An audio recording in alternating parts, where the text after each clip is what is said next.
The long wait is finally over in Osaka as it is opening day at Kyocera Dome as the Orix Buffaloes host the Rakuten Golden Eagles. As you can see, one of the more lively celebrations for an opening day ceremony for the Orix Buffaloes. Joichiro Fujiwara is throwing out the first pitch for the fourth consecutive year. There's T. Okada to take the ceremonial first swing. Newly retired T. Okada. Fujiwara, an Ikeda native, Osaka native, lifelong Orix fan, and actor and J-pop star. Taking the mound for the Orix Buffaloes on opening day is none other than their ace, Hiroya Miyagi. The kid from Okinawa gets his first strikeout of Rui Muneyama, the shortstop, who is batting second.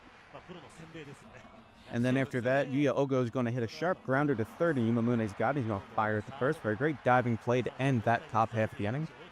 Takehisa Hayakawa is going to be on the hill for the Eagles for opening day. Keita Nakagawa is just going to pop this one up to the Eagles shortstop, Rui Muneyama, for an easy out.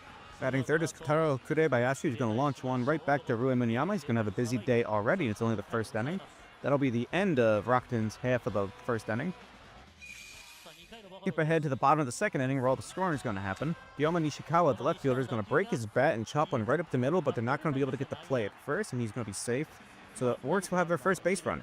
Batting after him is Ryo Ota, and he's going to say screw small ball, and he's going to hit one far and deep, and he's going to sit there, flip it, watch it, point to the dugout to let him know he's got them, and that one goes to the second deck of the Kyocera Dome. Miyagi can't believe it. Orix faithful are going crazy with their cheer towels, and he's going to go back to the dugout and get the high fives he deserves, but we're going to go to the fourth inning. Miyagi back on the hill. He's going to make quick work of Hiroto Kobukawa with a strikeout. Rui Muneyama, busy day in the field, but not so much offensively. He's going to ground one to second, going to fire to first just for an easy out there. After that is Yuya Ogo, who's just going to watch the slow curve float into the strike zone. Great shot there. If you watch specifically TV on the app or the website, you can watch in multicam view. You can get that behind the plate view. And then Miyagi is just going to finish him off with a fastball at the knees for the strikeout. Give him a yell just to intimidate him a bit further, and then walk back to the dugout. And we're going to walk ahead to the eighth inning where Ryosuke Tatsumi, the center fielder for the Eagles, hits a chopper. It's going to go past the pitcher, between the first baseman, and they're not going to be able to get it, and he's going to be safe at first as it triples off in the foul territory, and it's squared a hit, it looks like. Former Philadelphia Phillies player Michael Franco is going to get one past the first baseman into right field as Ryosuke Tatsumi is going to stop over there at third, and the Eagles have first and third, and they look to get a good scoring chance going. Yukiya Ito, the DH, into the game. He's going to hit one high, but right into the right fielder's glove. Going to be caught. Tagging up is Tatsumi. He's going to try to score, and he does. Hiroya Miyagi's day is done. His final line is 8 innings pitched, 2 hits, 1 earned run, 0 walks, and 7 strikeouts. In for Orix is Andres Machado, trying to close out the game. There goes a hit pitch to Abe. He's going to hit that one out into the center field. It's going to bounce off the wall, and Abe, a midnight matinee and baseball for breakfast favorite, is going to be safe at first. Back top of the order for Hiroto Kobukata. He's going to get one right past first base into the outfield, and that's going to tie the game for Rakuten, and it's going to be possibly extra innings here. Rakuten bench, loving what they've seen.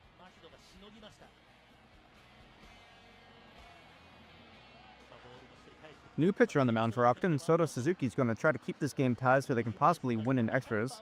Foreign DH, Edward Olivares, is going to pop that one off the home plate, and it's going to go over to third, but there's going to be no play at first to get him. And they're going to have a runner in the bottom of the ninth. The bat is Kenya Wakatsuki, Orix catcher. He's going to take this pitch and deposit it into center field, which is going to score the pinch runner Yusuke Mugitani from third, and that'll be the end of the game. And Orix will start the season with a win. Opening weekend has come and gone. They're in Japan, the NPB as a whole. So Orix ends the weekend 2-1, 2 wins, 1 loss, and they currently ranked third in the Pacific League standings. Good way to end opening weekend, as they are one of 3 teams with a winning record. The other ones being the Nippon Ham Fighters and the Chiba Lotus Marines, both sitting 3-0. Rakuten is 1-2. Seibu ended the weekend 0-3, as did the SoftBank Hawks. For watching this English highlight, and we're going to send you out with the hero interview.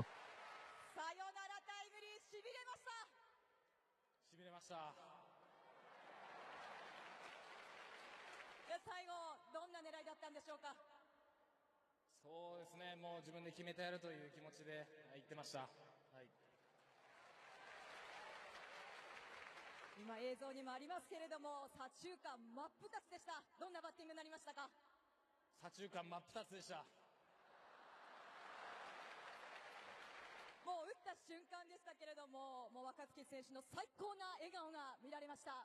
手洗い祝福いかがでしたか？いや本当大歓声が本当に気持ちよくて、これからも毎試合大歓声でお願いします。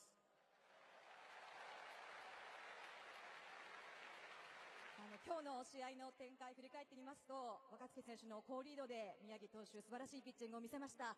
その後、8回悔しい思いもあったと思いますが、その中で若月選手が決める、これは素晴らしいゲームだったと思います。いかがでしょうか？いや本当マチャドに、申し訳ないんですけど、本当はすんなりマチャドで決めたかったんですけど、マチャドがすみません、決めれてよかったです。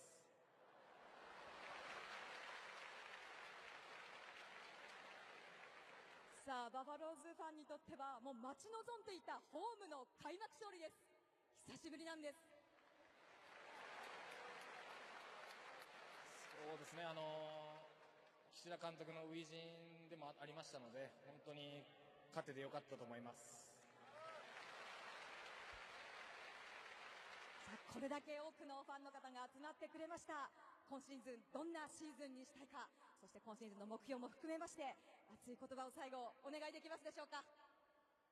最後は笑って終われるように、頑張りますので、熱いご声援よろしくお願いします。見事サヨナラタイムリー決めました若月健也選手でした。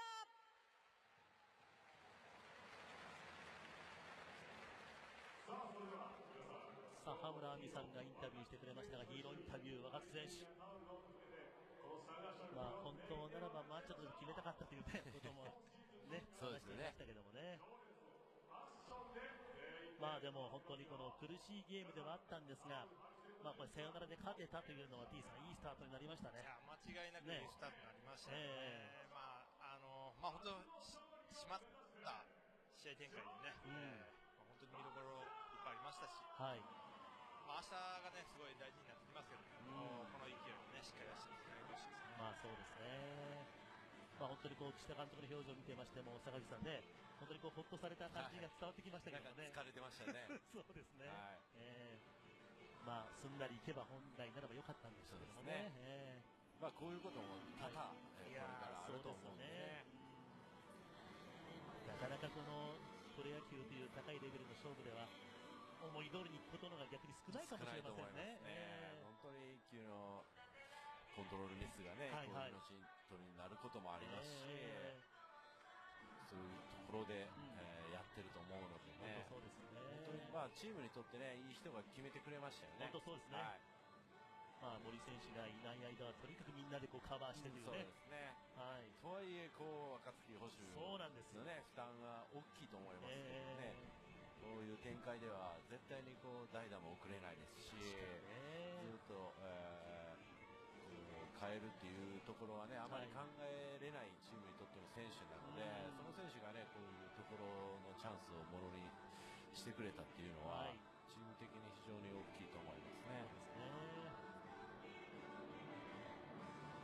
楽天も敗れましたが、しかしこの宗山選手が9回の場面でタイムリー打てるわけですからね。素晴らしいですよね。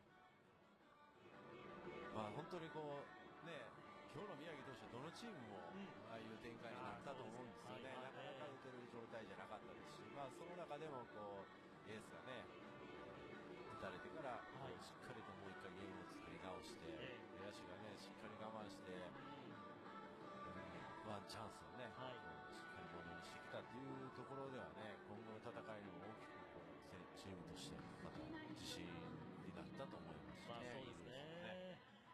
ともに楽天は去年は第4位、オリックスは第5位というね、順位ではあったんですが、去年タイで苦しんだチームが今年頑張ればまたこのペナントレースもさらに面白くなる。そうですね。十分ね上位をね狙っていけるだけの力のある選手がねたくさんいるチームですからね。